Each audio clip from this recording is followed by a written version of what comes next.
Today we will continue on the same thing, the touch sensing, and we have introduced how the resistive touch screen works.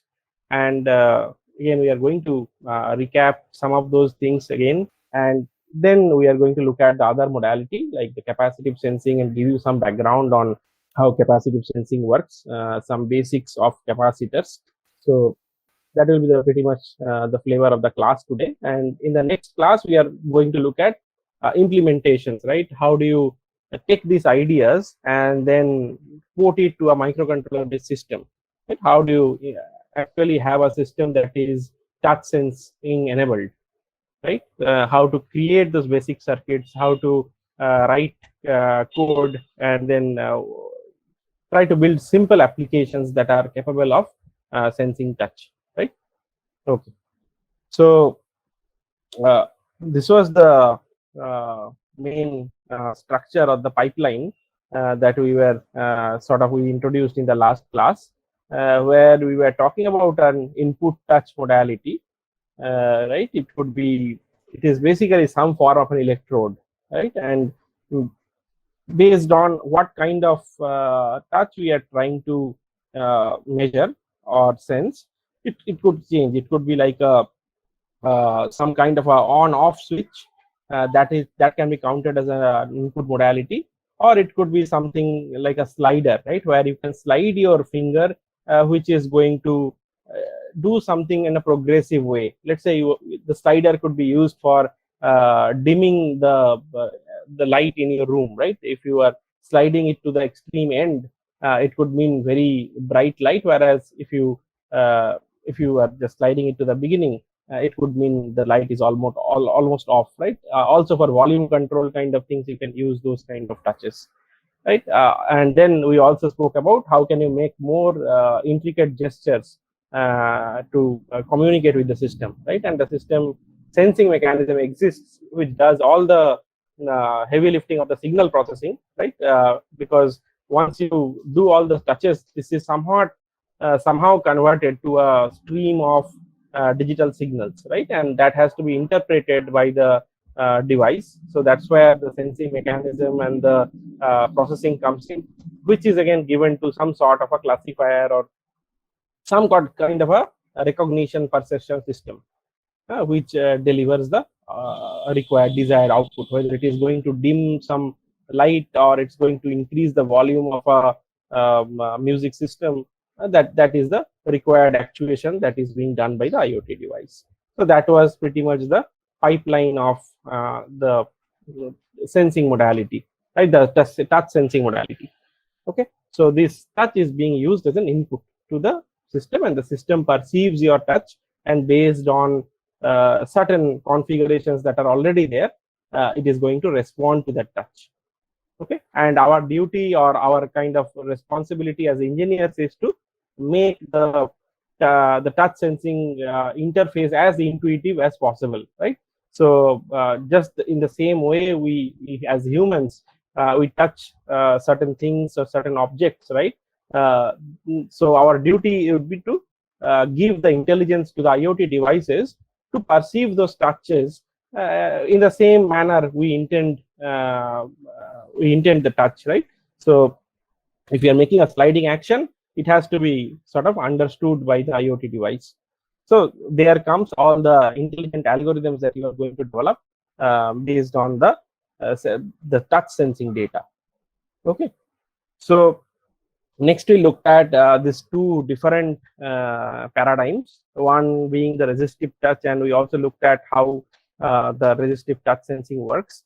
And then we also said that we are going to look at another paradigm, which is basically using capacitors. So or trying to sense capacitance, right? And the type of that paradigm is known as capacitive touch sensing. And not only touch screens, but there are other human computer interface applications or interfaces that could be built using such kind of a sensing, right? And we are going to look into all these things, how to build them or even how to implement them, right? So that you have a fairly good idea about not only the theoretical background, but also some implementation level details of these things, right? And what is the general motivation, right? Last day I discussed sort of these things verbally, but it's better to note down these points, that the reason that we are having this kind of a sensing mechanism, that it actually eliminates the need of mechanical buttons and sliders, which often get damaged because of wear and tear, whereas the lifetime of this kind of buttons will be much more, because there are no mechanical components involved in it, and there is a greater flexibility for product designer, right? You can it's not very easy to have a mechanical switch which acts as a slider, right? You can always have them, the cost increases, the real estate of your dashboard or the PCB that you are designing for the input panel, right? That also increases, right? You have to have a bigger number of bigger area of the panel, so that you can incorporate more buttons and buttons with different features, knobs, regulators, and so on. Whereas in this case, you can have a simple touchpad kind of area, and in that touchpad, you can have miscellaneous functionalities, right? And even that could be kind of incorporated with a display, right? So that display can hint you that what kind of action is required, and the display can change, right? So there's a lot of flexibility in such input panels, right? And it reduces the overall system cost, right? And so our main intention is to make the systems more intuitive for the users to use, right? It basically provides greater accessibility. There could be people who won't be able to read the instructions on the screen or on the button, right? For them also, like let's say old people, they cannot really see, right? So for them, the sensing mechanism or the panel, right? All these things can like change sort of dynamically, right? You think about a touch screen, right? And uh, versus a mechanical panel, like a panel that has like a set of mechanical switches and inputs, right? So there is a lot of difference in the ease of access or ease of handling when it comes to people who have disabilities or people who are old and cannot comprehend complicated or like too exhaustive, like lots of functionalities are there, that kind of interfaces. So this kind of interfaces could be made dynamic with the help of a display, and variable number of items could be placed dynamically, right? It's not like you need an exhaustive set of items on the panel at one time. Okay. And then we looked at the concept of this voltage divider circuit, right, which plays a principal role in the implementation of this resistive touch, right? And in particular, we looked at how a touch screen works, right? And there, the idea was we are going to put a uh, positive voltage and the ground across this resistive strip, right, where our finger is placed, and this creates a voltage gradient, right? Once you put the positive terminal to one end of the strip and the negative terminal to another end, given that the entire strip has a certain resistance value, and which basically changes uniformly with the given length that we cover from 5 volt or from the 0 volt side, it is going to the voltage drop will be increasing or decreasing uniformly, right? So based on where we place our finger, it is going to give a certain value of the voltage on the left hand side and on the right hand side. So if you somehow sort of are able to split, right, based on where my finger is kept, we can see a certain voltage drop on the left hand side. So let's say if we put our finger here, we will see a certain voltage drop on the left hand side, some V left, right, and a certain voltage drop on the right hand side, right? So this will be directly proportional to the length, right, the offset from the beginning or from the end where my finger is kept. Okay.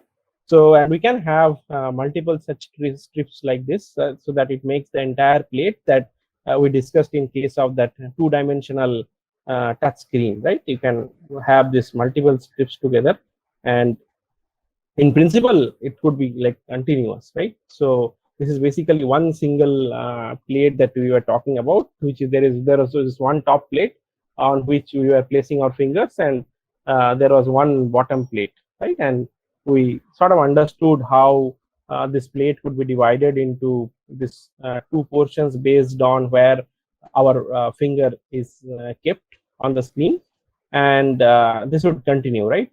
And if we had a resistance that runs here in this case vertically like this, so this is not going to have any current flowing through that, and we also proved it and asked you to look at the proof once more or do it on your own, right? And this is valid when, because this is valid only when the left hand side resistance, that is R touch, and the right hand side resistance, that is the R rest, the remaining part of the strips resistance. So for all these small strips, right, the imaginary micro strips that we have, so for each one of them this ratio should hold, right? So if on the left hand side we have a resistance of R, on the right hand side it has to be a constant multiplied by R, right? And basically this is made of the same material, so this is what is going to happen. And so you won't be having, even if you touch this one with another circuit, right, where there is a possibility that current is going to flow in this direction, it is not going to happen because of the this principle of this voltage dividing circuit and the extended voltage dividing circuit that we have seen last day, right? We have basically seen that the potentials at these two particular point, or like the n number of points, if you have like n number of strips, right, they would be all equal, which is going to prevent any current flow in this direction, right? So basically for all your analysis you can simply replace this by an open circuit, which means you will basically have n number of strips which are going to from the left to the right hand side, right? In this case we are looking into the horizontal offset, right? We are in this particular example that I am giving you, we are looking at the horizontal sort of offset, right? So x coordinate of the touch is something that we are going to get. Similarly, we saw that how could you get the y coordinate as well. Okay, so you can also do other things here. It's not only just that you are going to get the x coordinate, but let's say you are trying to make a slider application, right, where the direction of movement also matters. Okay, so whether you are moving in this direction or whether you are moving in this direction, right? So you need to, let's say, dim or kind of brighten up a bulb, right? Let's say there is a bulb, right, and this bulb has to glow or let's say dim. Okay, so in that case it's no longer the exact value where your finger is at, but you want to get a information from the system that whether you want to increase the voltage that is given to that LED, let's say this is an LED bulb, right, or you want to decrease it, right? So what is a possible way to do that? Anybody wants to try that? Right? You are measuring a voltage, right, at a certain point x. All you want to know is that what is the direction of your fingers movement.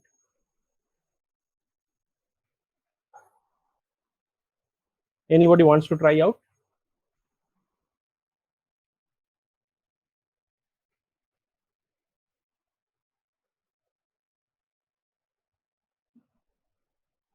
It is actually very simple. So what you are measuring is the voltage, right? And if you move your if you move your hand, let's say in this example on the right hand side, right, in this direction, you can always track the change in the voltage value, right? In this case, let's say in this part, right, if it is 5 volts in this direction, right, it's going to be, let's say here in the midpoint it will be 2.5 volts, and let's say here it will be say 2.3 volts and so on, right? And if you come in this direction, it is going to be, let's say, 2.1 volt and so on.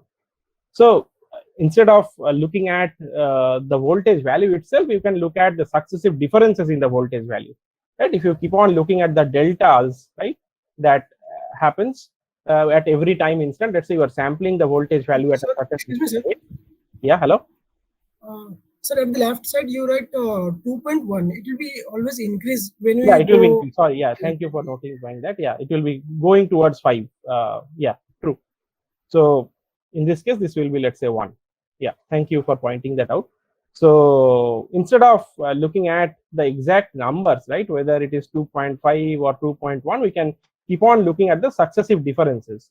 So just looking at that is kind of giving you the gradient, right, whether you are going through a positive slope or you are going through a negative slope. So this is just a quick thing, right? It's an application question that I asked, that just given the sign of this delta. So if you look at the sign of this delta, you can know the direction of your hands movement, right? And that could help you create a slider sort of an application. Okay. So now your input has become a little bit more intelligent. Earlier it was off and on, and you just knew the coordinate at which you are clicking. Now in this case, you are also having a way to know the direction of the hands movement. Okay. Okay. So now the other thing is just to have the idea complete that we discussed in the last class. It was about the two-dimensional touch screen thing, and I also shared a white paper with you that discusses the controller aspect, right? So we talked about a controller which changes the polarity of the vertical plate and the horizontal plate. So by making the top plate, like the vertical plate, giving voltage across it, is going to give you the y axis offset in this case, right? And this is going to give you the x axis offset, right? Once you in the next iteration, right, after you are done sensing the y coordinate, you are going to switch the polarities of the vertical plate and take it to the horizontal plate. So you are going to put the positive voltage here, right, and the negative side is going to be connected to the other end, right here. Okay. So and then you also like switch off the connection that you are giving here, right? So in that case, that the green plate will be sort of in a floating position. Okay.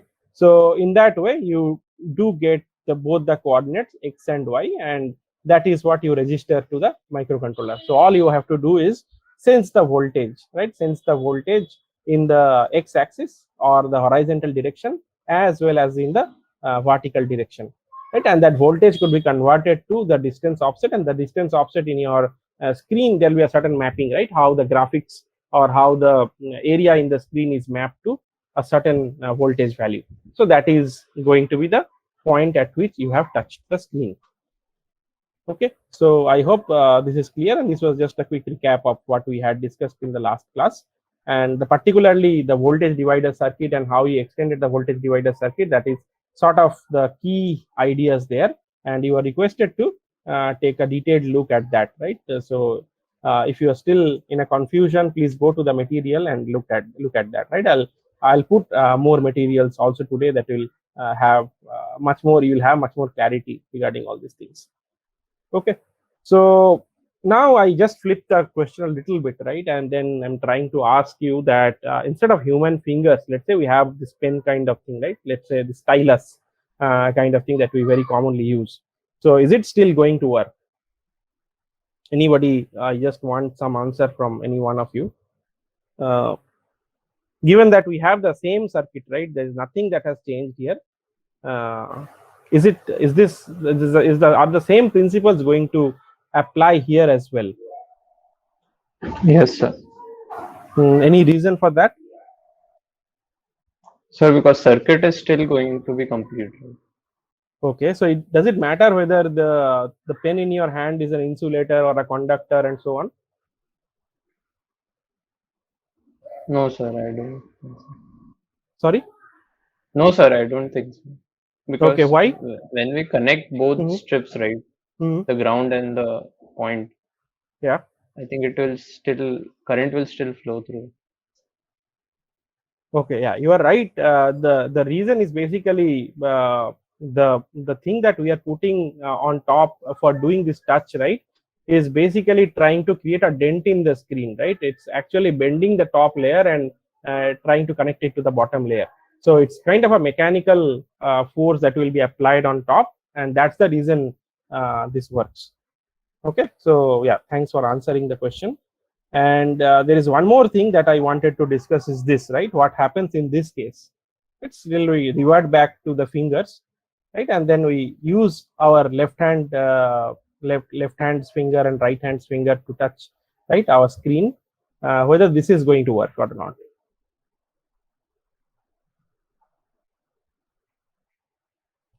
So you have all used your cell phones, and many of you use both hands to type messages, right? So in this particular case, the question is that whether our system is going to work or not, and you have to basically get the coordinates of the touch, right? It will not work, sir. Multiple inputs, different area.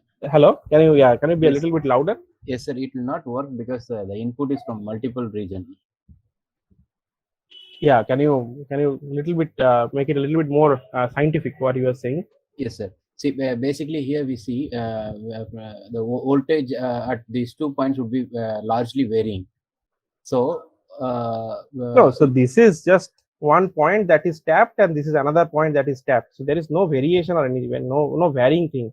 So there is a +5 here, there is a ground here, right? yes, sir. And then you, instead of putting one finger, I put 2 fingers here. Yes, sir. So, sir, in this case, what actually the sensing will do is that it will try to get the coordinate. It is both the coordinates are not near to each other, so Mhm. it will not consider it as an input, sir. It will, the system will not consider it as an input. No, that is up to you. You are designing the system. Yes, sir. So I mean, whether it is possible or not is the question. System is our system, right? Yeah. So the question is that whether it is possible or not. Yes, sir. It is possible. How? It is a continuous flow, sir. So both the point it will get sensed, sir.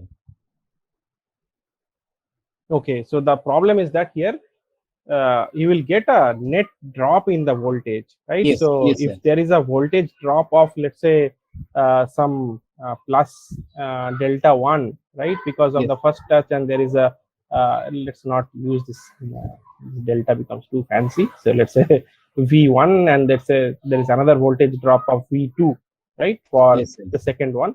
So all you would be able to know that there was a voltage drop of V1 plus V2, right? And you won't be able to know that what was V1 and what was V2. Yes, sir. Right. So that would be the reason you won't know the split, and that is the reason why you will not get to know the two separate offsets. Okay. So you will know that there was a voltage drop of 2.7 volts, right? But it could be because of one drop of 1.3 and the other one it could be 1.4, or the other, or it could be 0.7 and then 2, right? Correct, So if you go back to the voltage divider circuit and try to make an analogy, you will understand this thing. Okay, so Okay, this is something which is, we call it multi-touch, right? And this will not be possible if we are trying to use the concept of this voltage divider circuit and this resistive touch screen. The way it is built, it's not possible to register two coordinates simultaneously. Okay. And the other good part is that because we are just putting a mechanical force on top of the top plate, you can use the stylus, right? Right, you can use your hand like a finger, you can use stylus or any other sort of device. The conductance or the insulator, that doesn't matter. The properties, electrical conductivity doesn't matter. Okay, so all you are making is that you have the top plate, right? If you see the last class's figure, it was kind of nicely drawn. So there was this bottom plate, and all we are trying to do is that whenever there is a touch input, this sort of gets dented. So this will be something like this, right? And all we care about is that what was the resistance here and what was the resistance here. That's all, right? And whatever material is able to do that, we are fine with this kind of a thing, right? Okay, so this is how the commercially available touchscreens are built, right? So you have this top plate and the bottom plate, and typically as we have discussed, right, the material properties doesn't influence your circuit, right? Because we have already seen that it's independent of rho.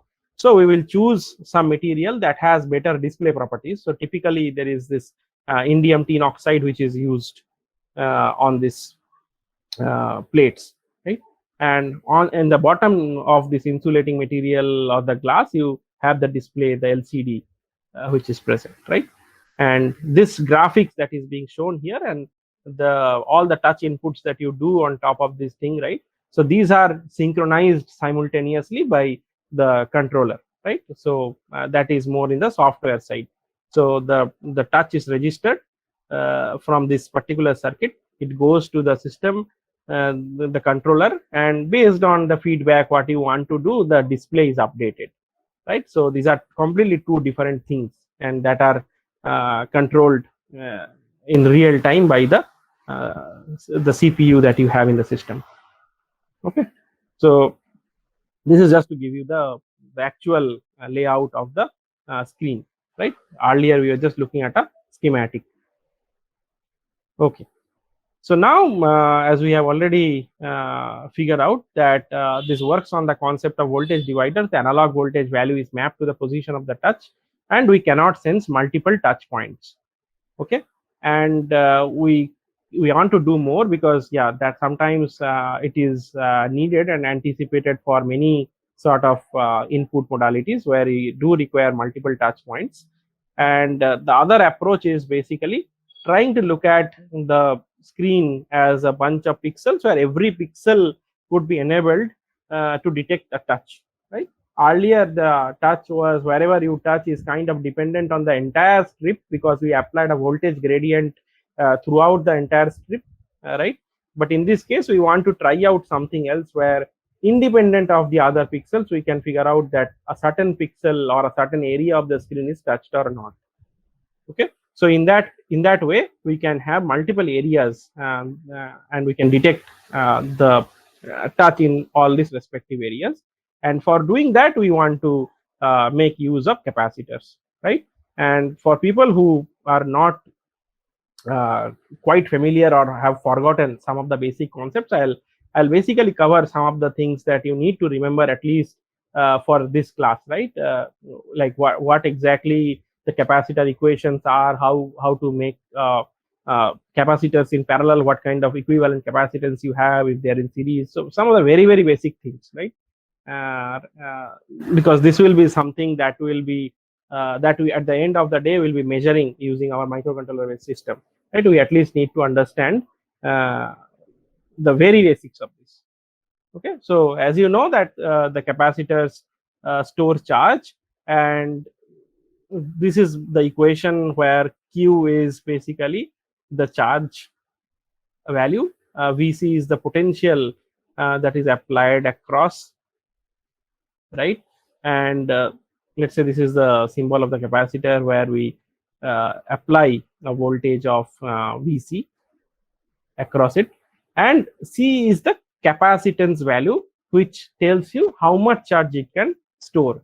Okay, so given so this is for your units also, that given that you are putting a 1 volt charge and your 1 volt potential difference across the capacitor, and your charge that is being stored is 1 coulomb, so then you can say that what is the value of the capacitance, that is like 1 farad. Okay, so very basic high school stuff. Okay, and then if we take a differential across it, because we are more interested not in the charge but in the rate of flow of the charge, which is the current, right? Because that is something we will have to analyze in a circuit, right? If you know the current value, that is something useful here. So it will be C is constant, so C comes out, and then we have the dV dt, right? So the rate of change of voltage is sort of what comes out. Okay, so this is sort of the equation that you have to keep in mind, where the current is a function of the capacitance and the rate of change of the voltage. Okay, so what is important here is that current is only flowing through the capacitor if the voltage across the capacitor is changing with time. So if Vc becomes constant, immediately the current is not going to flow. The current will be 0, and you can say that it's kind of an open circuit. Okay, so and please keep in mind that only when there is a change in the voltage value, there is a dVdt which is not equal to 0, only then we are going to see some value of current. So, and we are more interested to look at the dynamic part, right, where there is current through the circuit, and which means that the rate of change of the voltage is non-zero. So if it is constant, it's not going to change. So hence we need to solve for the time varying of the dynamic behavior of the circuit with these capacitors. Okay. Okay, so this is one equation that you have to keep in mind, and in any sort of circuit that we analyze, right, we will only analyze very simple circuits, but you have to keep in mind that we can express the entire circuit that involves capacitance, capacitors, using this equation, right? I is equal to some kind of an equivalent capacitance, right, multiplied by the rate of change of the voltage across the capacitor. Okay. So this C can be because of one capacitor, this C can come from multiple capacitors, but we are going to reduce the entire thing to this equivalent form. Okay. So in case of resistances, you have this V is equal to I multiplied by R, right? So R could come from one resistance, or R could be a function of multiple resistances or resistors, depending on the circuit. And the end result to find out the equivalent sort of resistance is we reduce the entire system to the form of this equation V is equal to IR, right? So in this form also, in case of capacitance, we want to deal with such an equation where I is equal to C multiplied by dVdt. Yeah. So if we do a little bit more analysis, we can see that because at a very small time interval, if we see that the current that is flowing through is I dt is equal to C into dVc dt, and we want to look at the total value. So on both sides we do an integration from time t is equal to 0 to time t is equal to t, and the voltage values changes from 0 to Vc. We can write this equation as IT is equal to C into the difference of the voltage value at t is equal to t and at t is equal to 0. Okay, and if we know the value of the initial capacity, the voltage, if it was Vc of 0, if it could be 0, it could be something else also. So depending on that, we can write this equation and solve, right, at a certain point in time what is the value of the voltage, what is the value of the current, and so on. So this is basically the dynamic equation where t is variable. Okay, so this is just for your reading reference. So initially the charges are going to build up on the two plates, right? Once you put the, if let's say there was an imaginary switch here, so whenever you like kind of close the switch, right, charges are going to be built up on both sides of the plates, and initially there will be a current flow, and that is slowly going to change, and it's eventually going to go to 0 when this particular potential difference will be is equal to Vs. So when Vc, that is the potential difference across the capacitor, is going to be equal to Vs, there will be no more current flowing. Okay, so this is something that you have to really know. Okay, and there are two more things I also want to touch upon. The first thing is what happens if we have a parallel arrangement of capacitors, right? So in this example, we are putting the voltage. This is a variable voltage denoted by dV test dt. So at a certain rate, this particular voltage is varying, and the current in that particular dynamic period, right, it could be I test, and then I test is split up into two portions, I1 and I2. Okay, so we can write I1 as C1 V test dt, and I2 is equal to C2 dV test dt, right? So this is the potential across this particular capacitor C2 and the potential across the particular capacitor C1.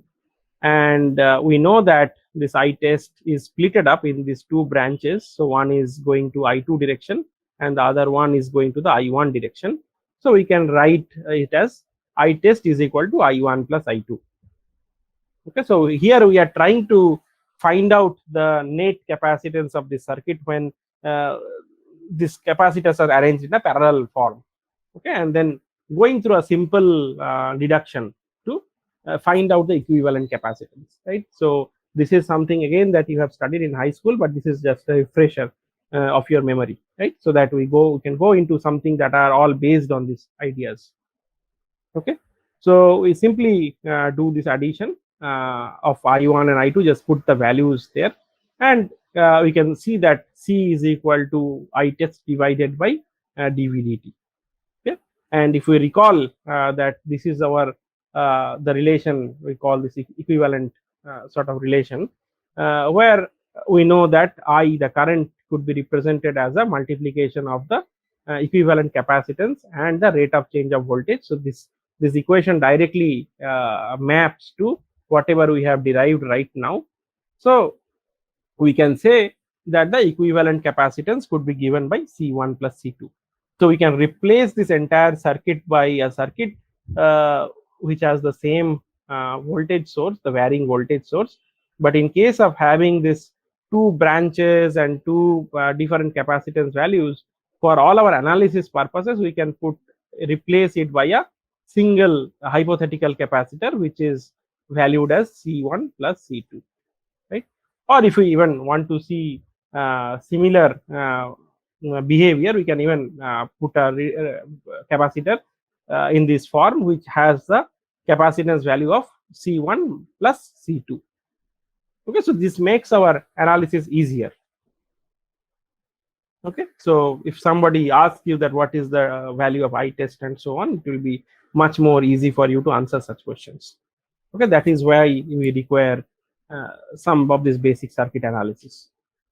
Okay, so this is for the parallel arrangement case, and we can have the same thing for the series arrangement case, right, where the system is you can see that C2 is followed by C1, and we have this VI test is basically the test voltage that is varying, and the I test, the current that is flowing, that is the flow of the current that is happening through the circuit.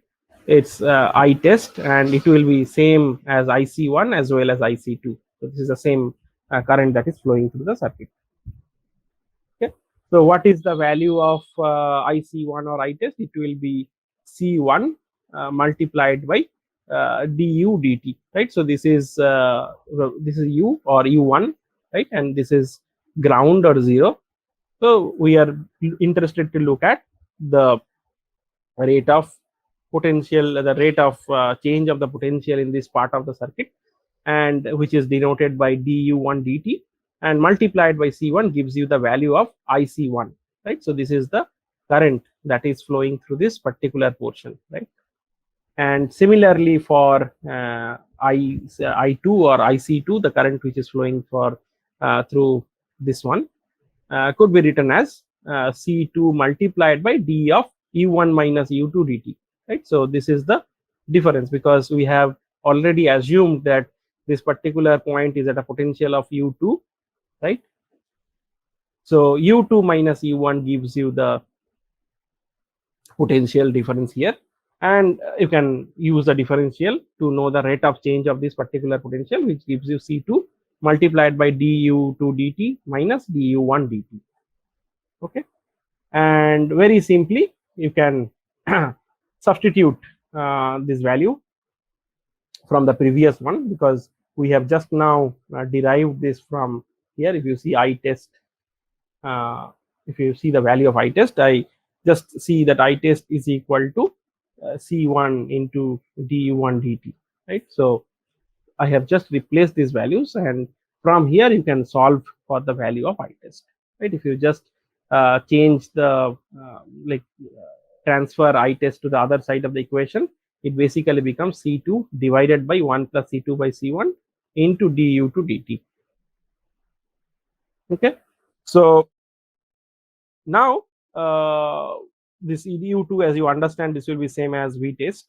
So this becomes the equivalent relation. Now if you just compare our equation, the standard equivalent equation, with the equation that we have now derived, it gives us the value of the equivalent capacitance of the circuit, which means that if you have the two capacitors arranged in this fashion or arranged in series one after the other, if you want to for simplification of your analysis, if you want to replace this thing with a single capacitor, what is going to be the value of that, right? So if you have this one, this is again a variable source, right, that changes with time, and instead of having C1 and C2 separately, we are having only one, right? So the value that will be used here is C2 divided by 1 plus C2 by C1, okay, which is nothing but C1 C2 divided by C1 plus C2.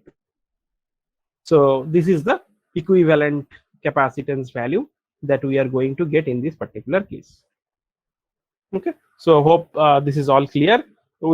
I think many of you already remember that in case of series, this will be C1 C2 by C1 plus C2, and in case of parallel, it is C1 plus C2, right? This is in case of parallel, right? And this is in case of series, but this was intentionally done to get you bootstrapped to whatever you have learned in your high school, so that you start remembering it, right? I could have directly told you the values and you could have remembered it, but some sort of background would be required, right? Later, if you want to understand little bit more complicated things, it will be easier for you to get a head start.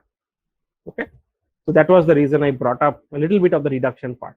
Okay, and this is, as you know, it is just flipped in case of resistance, right? If it is in the resistors are in series, it will be R1 plus R2, and if the resistors are in parallel, it will be R1 R2 by R1 plus R2, right? That is something that you can very easily prove the way we did it using the Kirchhoff's law and the flow of current.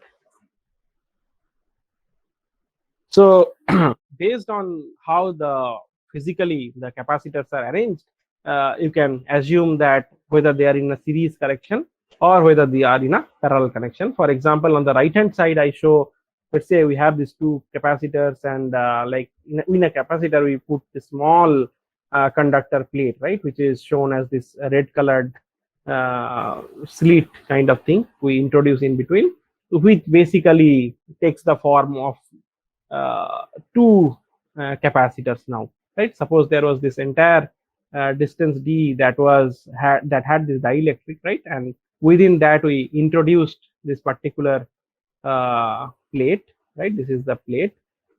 Now this will act as two capacitors. This is capacitor number 1 and this is capacitor number 2, and this will be connected in series. So the equivalent capacitance will now become C1 C2 divided by C1 plus C2. Okay, so within a physical structure, right, if you want to create an equivalent circuit, right, so this is how you should do it, and you should know these two relationships in mind, right? You have to know whether the two capacitors are arranged in a parallel connection or in a series connection. So what happens in case of a capacitive touch sensing screen? Okay, so whatever we saw in case of the resistive touch screen, right, we still have these two metal plates. Earlier we tried to attach the positive polarity and the negative polarity on two ends of a particular strip and try to create a voltage gradient across the strip. But in this case, we are not going to do something like that, and we will concentrate on certain portions of the screen which we will call pixels, right? In every pixel we will have a touch sensitivity, so we can know at a pixel level, whatever be the resolution of your pixel doesn't matter, but we are going to have some touch sensitivity for every pixel. So whenever there is no touch, right, nobody has touched this particular screen, we can create a circuit model as shown on the right hand side. So let's say there is some initial capacitance in between the top metal plate, the red one, and the bottom one is denoted by the E2. The electrode is denoted by E2, and for the top one it is denoted by E1, and there would be some sort of a capacitance C naught in between them. Okay, so now let's see, there is, let's say, a finger that touches this particular pixel. What is going to happen and how we can write the equivalent circuit. Okay, so now somebody has touched this particular screen. Okay, so what will happen is, there, let's say we consider the particular finger, right? We want to abstract it out as an electrode for ease in our circuit analysis diagram. So let's say this will be F, right? We want to denote by this node as F, and there will be sort of two hypothetical capacitors.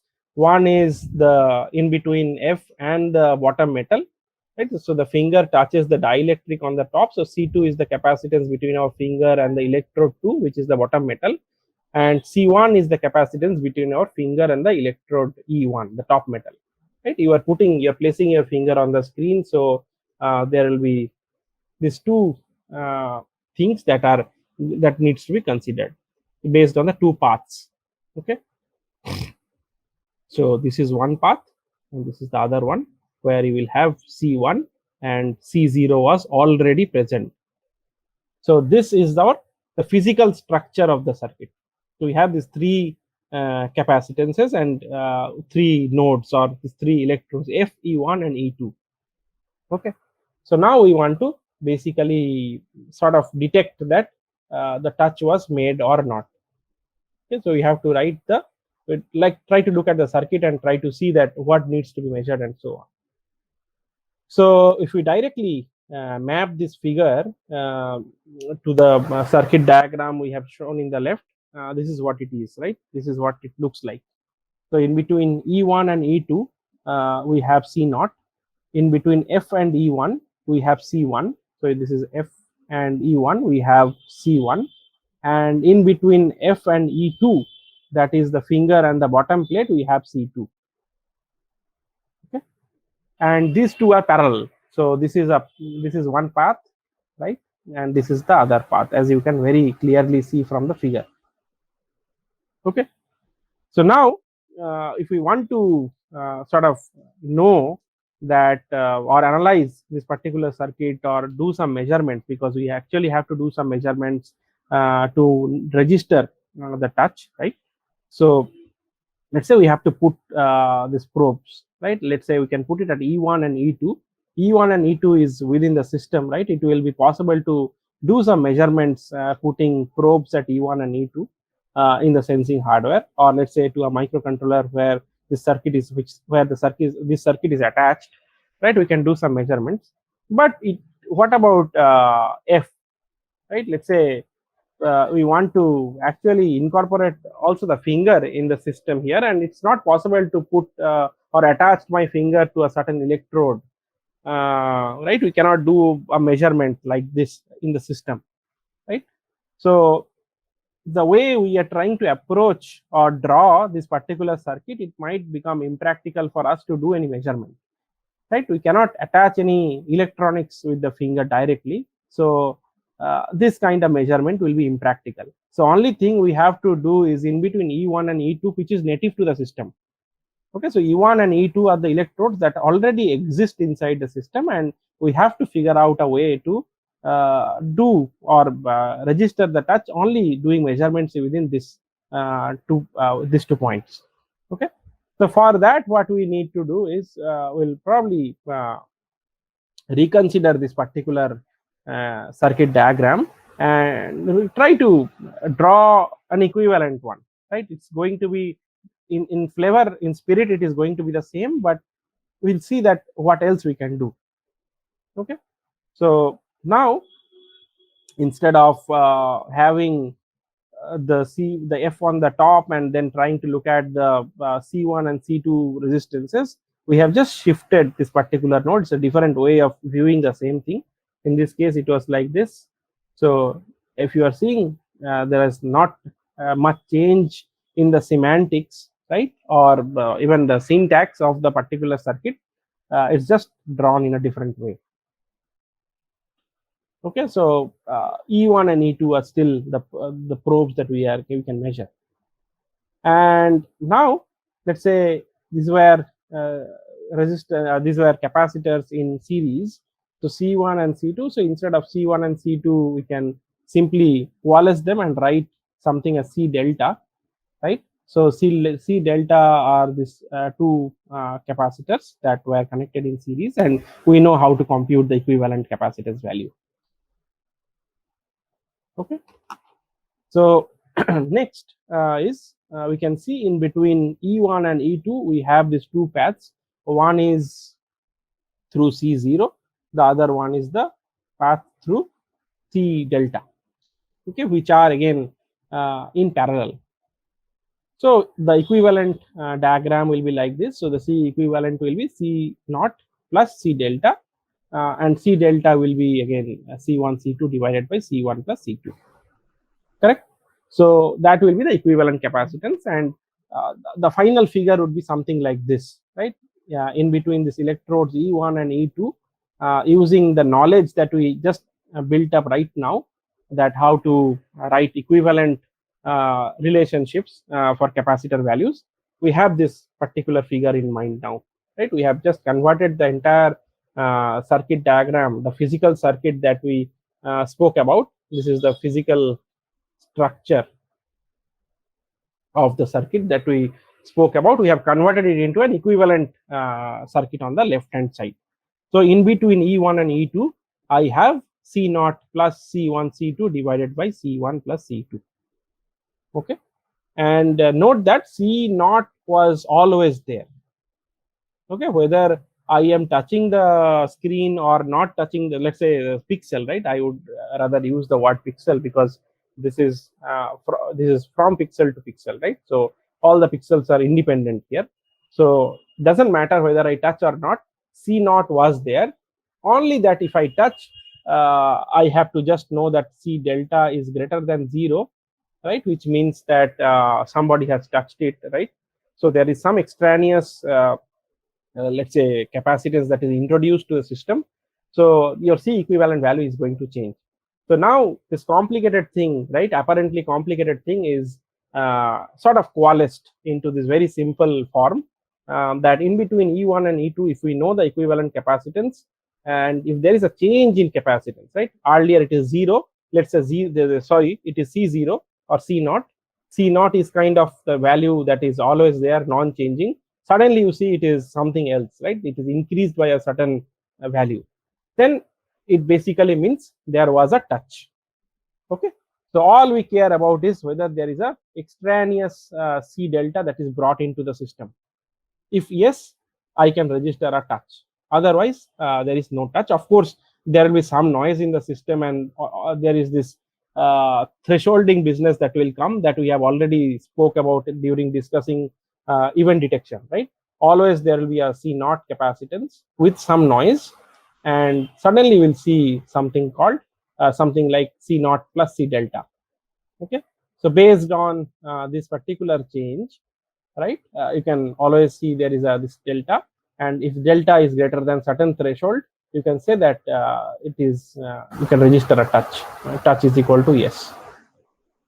Okay, so you can have very simple algorithms for the touch controller. Okay, is this clear? Or if you have any questions, please ask at this point. Yeah, it is easier for you to also grab the concept easily. Sir, like the bottom metal is Yeah. kind of zero charge, no? So why there is capacitance in between that and that? No, there is some dielectric that is present in between the metal and the two metals, right? E1 and E2. We are talking about the capacitance of this particular portion of the circuit, right? So the potential will be applied. Okay. Okay, so this is just a section of the circuit we are talking about. Let's say there is on top on your phone screen, let's say there is a top part and there is a bottom part. In between, there will be a dielectric and there will be some capacitance because of the dielectric, right? It has the potential to store charge. and when you apply the potential, it will store a certain value, certain amount of charge. That's what is the intuition behind C naught. Okay. Okay. Okay. So now you can clearly see, right, the two different cases and why the C delta is going to come up, and all we care about is knowing the value of just trying to do a thresholding business on the C delta. Right, when a finger presses on the top of a pixel, the equivalent capacitance between E1 and E2 will become greater than the default capacitance, which is C naught. Right, without a finger pressing on the top. This characteristic allows us to tell if there is a finger pressing on the top of each pixel in our 2D capacitive touchscreen. Okay. So this is the principle behind it, right? It is, as you can see, this is completely different in case of a resistive touchscreen. So in case of the resistive touchscreen, the entire strip was involved, whereas in this particular case, we are just looking at a pixel by pixel, right? And for every pixel, we are trying to register a touch, and that is that particular pixel is taken care by a touch controller, right? So there is a controller who is sitting outside this screen, who is taking a very close note of the capacitance values for every such pixel, right? So if you have 100 pixels, it is going to know that which one of those 100 pixels are touched, right? So if you look at the specifications of this, like how many channels you can actually sense, it can say that I can sense n number of channels, right? So which one of those n channels are touched, you can know, right? And tomorrow or in the next class, I'm actually going to show you many examples and actually do some implementation so that you can really appreciate, right, how to measure such values of capacitance, right? What is a good way to do measurements in this particular circuit. Okay, so now I'll introduce you to the sensing pipeline. I am going to tell you a little bit about the measurement part, and then in the next class, if you go through it, right, it will be easier for you to pick up the implementation. Okay, so there are two parts to our sensing pipeline here. The first one is, I would say, acquisition of the data, right? Acquisition of the, let's say, data, right, the digital data, where you have this certain orchestration of the electrodes, right? In case of the resistive touchscreen, we had these two different plates, and they were continuously flipping their polarity, right? First we apply a voltage on the top one, next we apply a voltage on the other one. In that way we are getting this x and y coordinates, right? So in this case we have this C0, C1, C2, the way we modeled the equivalent touch sensing circuit, right? And then after this, right, we have to convert in this particular case the capacitance to some sort of a digital value. Earlier we were converting the analog voltage to some kind of an offset. Our principle was very easy. We knew the entire length of the strip, and we knew the voltage gradient. So given any voltage, I can very easily figure out the offset. In this case, I have to find out a way to know the capacitance value, right? So yes, your finger has touched, but how do I figure that out? So there has to be a mechanism that is practical, right? I cannot really put some electrode and do some very intricate measurements. I have to play some trick, right? And that's what we are going to discuss. And then after this is converted to, all you have is a time series of voltages. Some signal processing has to be done to figure out, let's say, what kind of swipe you have done, right? Let's say you are trying to unlock your phone using a swipe, right? You have to really figure out, or you do very complicated things. If you know the automatic strokes that you can do in your Google keyboard, right? It is automatically going to guess which word you have typed, right? So in that case, you have a very sort of a random movement, right, of your finger, right? Apparent random movement of your finger on the screen.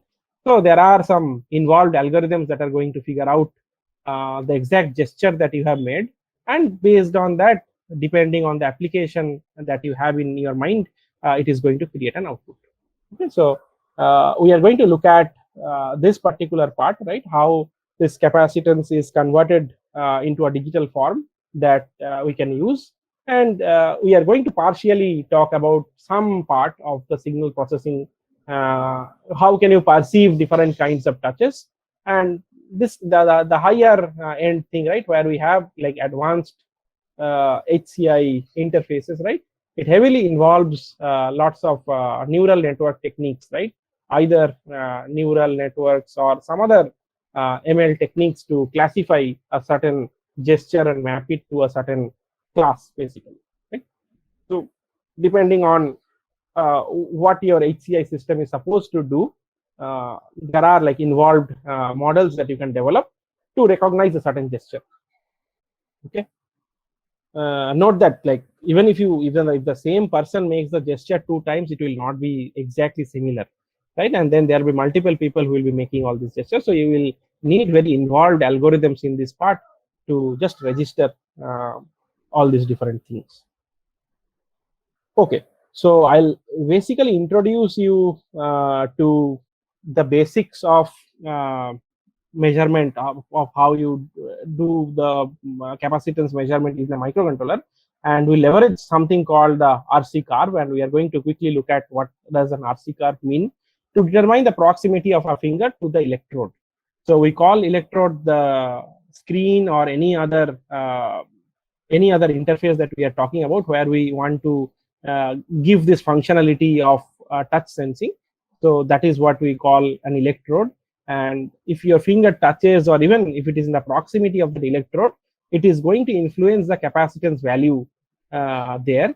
And that is something that has to be picked up or understood by leveraging the RC curve, right?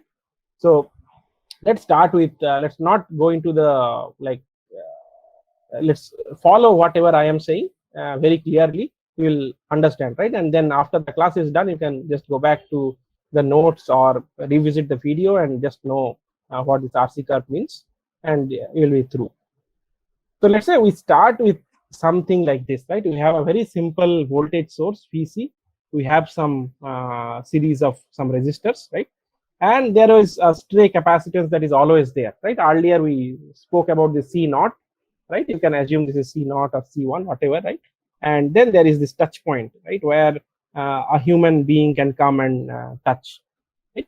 So let's say this is the circuit, right? And as you know that C1, right, if you apply some voltage across C1, there will be a dynamic behavior, as we have already known that the voltage will be fluctuating, right? Not fluctuating, the voltage will be changing, and the current will be flowing till that time, and whenever the voltage becomes constant, the current flow will be 0. Okay, so there will be a certain time for which the current is going to flow. So if you start at t is equal to 0, right? If you start at t is equal to 0 and give a potential difference of Vc across the capacitor, it is going to start storing the charge, right? And in the process, the value of the voltage across the capacitor is going to increase, and eventually it will become Vc, right? And at that point in time, the current flow will be also 0, okay? Because your dVc dt will be 0. So the current, so C multiplied by this will also be 0, so your current will also be 0, okay? But it took a finite amount of time to do this, right? It started from 0, true, and it ended at some time like t, right? Okay, and this is typically known as the charging phase, right? And after this, if you remove if you try allow the capacitor to discharge, right, it will also take some time to completely discharge the capacitor, right? We are not going into that right now, but at least you can understand that this charging is not instantaneous. Whenever you switch on Vc and connect it to the capacitor, it is not going to fill up, it is not going to get completely charged in just a small like almost 0 amount of time. It is going to take a finite amount of time, right, which is sometimes not small, and it actually depends on how much charge this can store, right? Of course, if it can store a lot of charge, it will take a lot of time. If it is just going to store a small amount of charge, it is going to take small amount of time. It's kind of filling up some tank, right? And this is dependent on the capacitance that is introduced to the system. And if more capacitance is introduced to the system, it will take more time. Okay. So now let's say I put my hand here, and now my hand is going to bring more capacitance, right? So just as a nature of our the human hand, it is going to have some capacitance in it, right? So it is itself it will itself start behaving like a capacitor, and the equivalent circuit that we can draw is something like this, because the C2, the extra component, is brought by the human hand. Okay, so this extra component is being brought by the human hand, and the equivalent on the left hand side, the charging time is, or the charging phase will be extended. So now instead of doing it in time just t, it will be extended, right? So instead of having the capacitance as just C1, now we have these two, C1 and C2. So it will be C1 C2 divided by C1 plus C2. Note that they are in series now. Okay, so what we are interested about is that look at this beautiful thing, right? What is interesting here? The interesting part is that just if we introduce my hand here on top of this knob that we sort of had here, right? So my hand is touching this particular knob. This is introduced, right? There's an extra time that is required to go to this particular value of the voltage, right? Or the particular value of voltage. Right? So to reach VC, it took more time. And now if we can sort of figure out that how much time is required to reach VC, from that I can figure out that whether there is an increase or decrease of that particular number. Right? Is this clear? Because this might be confusing to some of you. Is this extra time sort of make sense? Does this extra time thing make sense?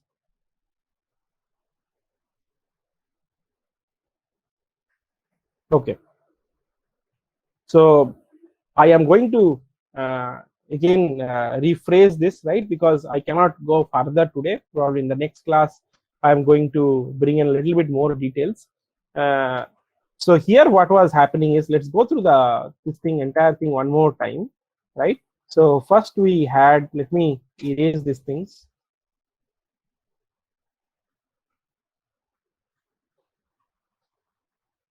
So what we had in the very beginning is this particular circuit, right, where we had a voltage source and the current is flowing through this resistors. And let's say in the system there was some baseline capacitance, right? Some capacitance effect it has. And this is the knob where I am putting my finger, right, in this particular knob. Okay. So, and for this, before putting my finger itself, right, what is the characteristics of the RC curve here? So there is a resistor. So R stands for resistor here, and C stands for capacitor. So the RC curve denotes the charging or the discharging cycle of the capacitor here. Okay. So in the charging phase, what we saw is that there is a finite amount of time that will be necessary to charge up the capacitor. Okay. And there are like analytical formula for doing that. You probably have already looked at all these things in your 12th standard, right? How the charging and the discharging of the capacitor takes place, right? We are not going into that much details, but at least what you should appreciate is this time is finite, and the time depends on the value of the capacitance. And once you introduce new capacitance, right, a new capacitor, our human hand acts as a capacitor. So this adds to the capacitance of the entire circuit, which in turn also influences the total charging phase length. Okay, and there is an extra time now that will be required, which could be used again as a threshold to know that, okay, how much capacitance is probably introduced. Okay, or the capacitance which is introduced is 0 or not, right? So like if the C is sort of constant, right, so whatever the time it is going to require for charging will be pretty much constant. Okay, and if there is any deviation from that, I can know that it's no longer C1, but it is some other new value, and that new value could have been introduced because of a touch. Okay, and what our microcontroller is going to do is continuously tap this particular portion of the circuit to know that what is the value of the voltage, let's say. Okay, so because this is our high resistance, so VC will be kind of, there is a large voltage drop. If current flows, there will be a large voltage drop across that, and so there will be some value here, and that value is going to climb up to VC whenever there is no current, which means that C2 and C1 has been charged. Okay, so if we keep track of this particular voltage here, so it will start from a low value and go to a high value. Again, it will be discharged. It go to a low value, it goes to a high value. Again, it goes to a low value, it goes to a high value. And from this particular time in the microcontroller, if we can track this time, we can very easily know that any deviation in this particular length in time is going to tell us that whether there was a touch or not. So in this way, we can do a touch sensing circuit. We can create a very simple touch sensing circuit, and next class I'm actually going to show you that this indeed works.